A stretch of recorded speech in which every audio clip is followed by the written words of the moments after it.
கர்த்தருடைய பரிசுத்த நாமத்திற்கு மகிமை உண்டாவதாக. இன்றைய வேத வசனம் ஏசாயா 49:23. நான் கர்த்தர், எனக்கு காத்திருக்கிறவர்கள் வெட்கப்படுவதில்லை. கர்த்தருக்கு காத்திருக்கிறவர்களுக்கு அவர் செய்பவைகளை அவரே அல்லாமல் உலக தோற்றம் முதற்கொண்டு ஒருவரும் கேட்டதுமில்லை, செவியால் உணர்ந்ததுமில்லை, அவைகளை கண்டதுமில்லை. நம்முடைய வாழ்க்கையில் எக்காலத்திலும் கர்த்தரை நம்பியிருக்கும்போது நாம் வெட்கப்பட்டு போவதில்லை. சங்கீதம் 25:2 வாசிக்கிறோம், என் தேவனே, உம்மை நம்பியிருக்கிறேன், நான் வெட்கப்பட்டு போகாதபடி செய்யும் என்று தாவீது சொல்லுகிறதை பார்க்கிறோம். தாவீது கர்த்தரை நம்பினார். தாவீது வெட்கப்பட்டு போகவில்லை. நம்முடைய வாழ்க்கையில் நாம் வெட்கத்தை அனுபவித்த காரியங்களில் கர்த்தராய ஆண்டவர் நமக்கு துணையாக இருக்கிறார்.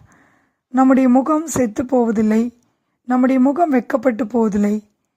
எரேமியா 17:13 வாசிக்கிறோம், இஸ்ரவேலின் நம்பிக்கையாகிய கர்த்தாவே, உம்மை விட்டு விலகுகிற யாவரும் வெட்கப்படுவார்கள். நாம் கர்த்தரை விட்டு விலகாமல் இருக்கும்போது வெட்கப்பட்டு போவதில்லை. எப்படிப்பட்ட பிரச்சனைகள் வந்தாலும் அவரிடத்தில் விசுவாசம் வைக்கும்போது நாம் வெட்கப்பட்டு போவதில்லை.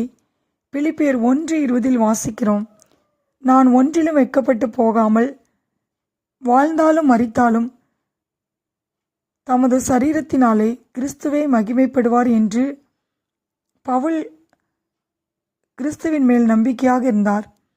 இம்மைக்காக மாத்திரம் நாம் கிறிஸ்துவின் மேல் நம்பிக்கையாயிராமல் நம்முடைய விசுவாசமும் நம்பிக்கையும் எப்போதும் அவர் மேல் வைக்கும்போது நாம் நித்திய ஜீவனை சுதந்திரித்துக் கொள்வோம். இயேசு கிறிஸ்து வெளிப்படும் போது நாம் அவர் வருகையில் அவருக்கு முன்பாக வெட்கப்பட்டு போகாமல் தைரியமுள்ளவர்களாய் இருக்கும்படிக்கு அவரில் நிலைத்திருக்க வேண்டும். நம்முடைய வாழ்க்கையில் வருகிற பாடுகள் நம்மை வெட்கப்படுத்தாது. நாம் காலையில் அவருடைய சமூகத்தில் காத்திருக்கும்போது அவர் நம் சத்தத்தை கேட்பார். நாம் வெட்கப்பட்டு போவதில்லை. 2 தீமோத்தேயு 1:12 வாசிக்கிறோம், கிறிஸ்துவின் நிமித்தம் பவுல் பாடுகளை அனுபவித்த போது பவுல் வெட்கப்படவில்லை என்றும் நான் விசுவாசிக்கிறவர் இன்னார் என்று அறிவேன் என்று பவுல் சொல்கிறார். ஆம் பிரியமானவர்களே, நாம் வெட்கப்பட்ட இடத்தில் நம்மை புகழ்ச்சியும் கீர்த்தியுமாக கர்த்தர் வைப்பார். நம்முடைய முகம் வெட்கப்பட்டு போவதில்லை. நாம் கர்த்தருக்கு காத்திருக்கும் போது நாம் வெட்கப்பட்டு போவதில்லை. ஏசாயா 49:23 வாசிக்கிறோம், நான் கர்த்தர், எனக்கு காத்திருக்கிறவர்கள் வெட்கப்படுவதில்லை. கர்த்தர் தாமே இந்த வார்த்தையை ஆசீர்வதிப்பாராக.